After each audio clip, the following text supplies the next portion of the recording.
Olá, gente. Vamos lá, vamos retomar, né, as nossas aulas.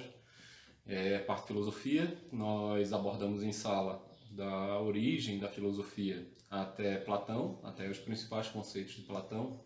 Vamos relembrar aqui rapidamente alguns conceitos para a gente poder seguir em frente, tá? Aí nesse momento é ideal que vocês acompanhem pelo módulo também que vocês receberam, pelo módulo teórico, ou na verdade, pela pelo slide que vocês receberam também, né? Pelos mapas mentais, pelos mapas conceituais.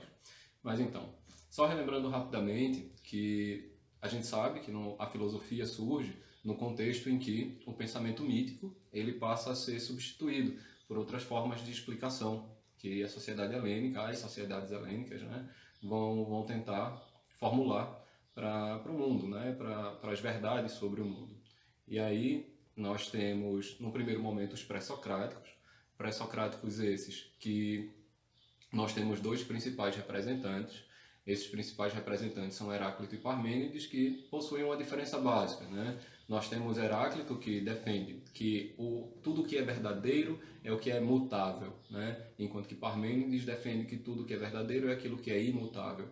Posteriormente, Platão vai se direcionar a esses conceitos e vai criar a sua própria dialética, né? A partir do momento em que ele faz a distinção entre o mundo inteligível e o mundo sensível, né? No mundo sensível de Platão, nós temos o mundo real, né? O mundo que é percebido real, ele não considerava dessa forma, mas o mundo material, esse seria o conceito mais correto.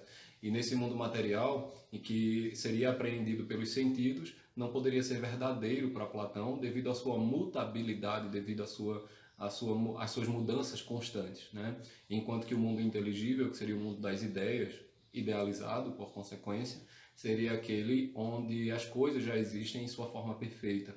Existindo em sua forma perfeita, consequentemente, não se alterariam e, consequentemente, seriam a própria concepção do que é verdadeiro, né? Essa dialética platônica, ela se fundamenta também na chamada teoria da reminiscência.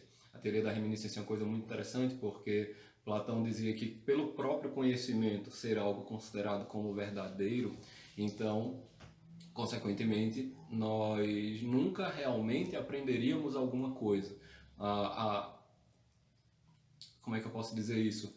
O aprendizado, né, para Platão, era na verdade uma ilusão dos nossos sentidos no que diz respeito ao contato com o que é realmente verdadeiro, né? E considerando que porque a nossa alma, né, que para Platão essa visão de Platão de alma não é a visão espiritual cristã que nós temos hoje, mas é muito mais relacionada à razão propriamente dita, né? A nossa alma seria a nossa razão.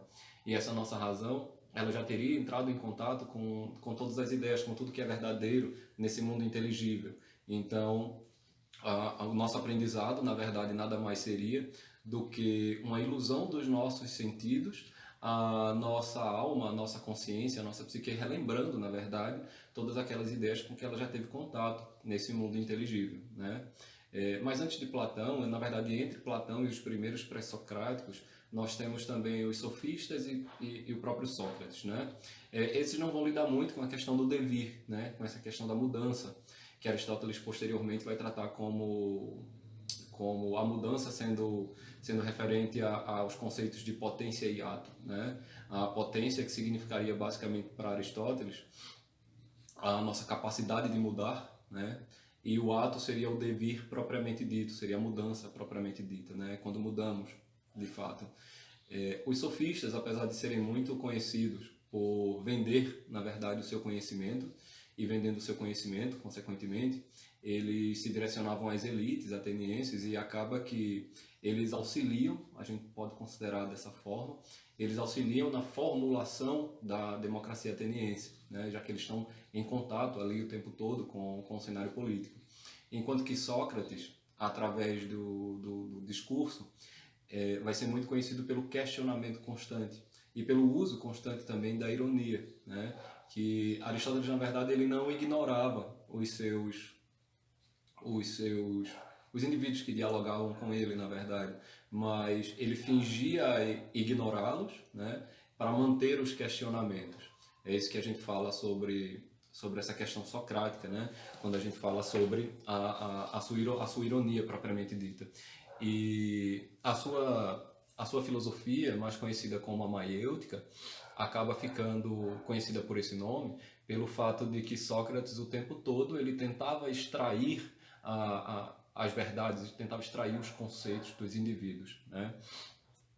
Sócrates não vai deixar nada escrito, a gente vai conhecer Sócrates muito mais por Platão, né? A visão que a gente tem dele é a visão platônica, inclusive em muitas de suas obras, Sócrates acaba sendo colocado como um personagem, né? Através de diálogos diversos que Platão vai criar. Mas, então, quando a gente fala sobre esses indivíduos e quando o pensamento ele vai se desenvolvendo até Aristóteles de forma geral, né? Aristóteles vai tratar muito de um âmbito, de uma área da filosofia chamada de lógica. Aristóteles já pega o pensamento filosófico, se a gente considerar de uma forma geral, já mais bem estabelecido. O que significa isso?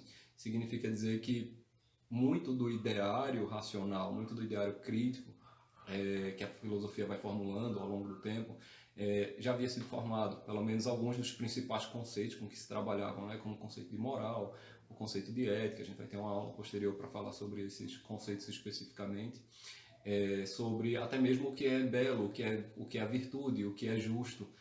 O próprio Platão, em sua obra A República, ele vai falar sobre uma sociedade ideal, né, em sua visão, obviamente, já que ele contrastava com a existência da democracia, que para Platão a democracia ateniense teria sido responsável pela morte do mais sábio de todos os homens, que seria o próprio Sócrates, né, o seu mestre. E ele vai defender uma sociedade que se assemelha muito à sociedade medieval, né, a divisão em estamentos, a sociedade governada pelos reis filósofos, como ele vai chamar, e que ele descreve isso muito bem na sua obra A República, né? Quando ele fala sobre essa sociedade, esses estamentos, ele acaba colocando, né, uma espécie de nobreza intelectual, né? Não nobreza necessariamente, mas aqueles indivíduos mais favorecidos intelectualmente, que teriam meio que nascido com a capacidade intelectual maior. Uma nobreza guerreira, de fato, né, que protegeria esses indivíduos, esses governantes, do restante da sociedade, que basicamente eram colocados como aqueles que desejam, né, aqueles que são vítimas, que são, não vítimas necessariamente, mas que são reféns de seus próprios desejos, né, que seria a população de uma forma geral. E é interessante porque essa visão vai servir perfeitamente não para justificar, mas para exemplificar como a sociedade medieval vai se desenvolver ao longo do tempo. E é interessante também que o próprio Platão vai ser cristianizado pelo pensamento de Santo Agostinho, que é uma aula posterior nossa também, né? E assim como a gente tem os reis filósofos para Platão, nós temos o clero, que é o primeiro estado na Idade Média. Assim como nós temos essa nobreza guerreira protetora dos líderes, né? Nós temos a nobreza propriamente dita, que é o segundo estado da Idade Média. E é uma divisão que vai existir ainda durante boa parte da Idade Moderna, né? Iniciozinho da Contemporânea também, nessa transição, pelo menos, entre períodos históricos. E quando a gente fala da população de uma forma em geral, que seriam aqueles indivíduos que produzem, basicamente, nós teríamos, na Idade Média, o terceiro estado, que é formado no primeiro momento pelos servos e, posteriormente, pela burguesia, né? Hoje a gente já não coloca dessa forma, já coloca diversas categorias socioeconômicas. Bem, gente, eu pausei aqui rapidamente porque passou um santo maravilhoso escutando uma música maravilhosa aqui na rua, mas enfim, minhas aulas, né, elas têm que ter essas coisas, não podia ser diferente. Mas voltando um pouco para a questão de Aristóteles, saindo um pouco aí da questão platônica, até mesmo a socrática, sofista e pré-socrática, Aristóteles vai considerar que a ciência, pelo menos o que vai se considerar como ciência nesse momento, que não é da mesma forma que nós temos os diversos ramos científicos hoje, mas a ciência como sendo o pensamento racional, né? Nesse sentido, para Aristóteles, a ciência seria o conhecimento verdadeiro, né?